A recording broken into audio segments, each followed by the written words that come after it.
The World War losses were in fact sunk by submarines, and where they were sunk in the middle of the ocean, middle of the North Atlantic, where most of them went down, there's nothing whatever you could do. There's about 80,000 tons of copper down there, and it'll never, ever be cheaper to get that up than it will be to go and buy some stuff that's just been dug out of the ground somewhere. So one was only ever interested in the cargoes on the continental shelf.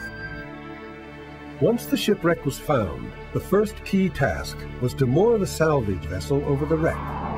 6 anchors were placed around the circumference of the salvage site.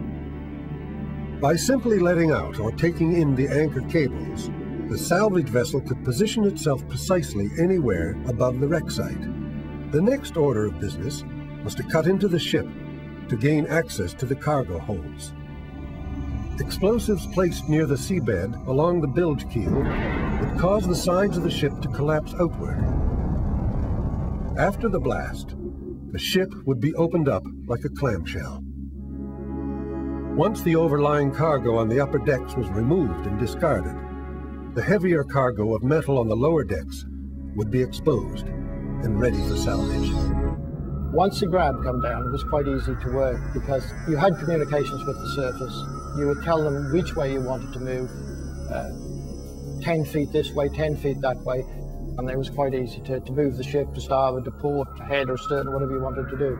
The operation relied primarily upon heavy equipment and machinery, requiring patience, skill, and expertise, which could only be obtained through experience.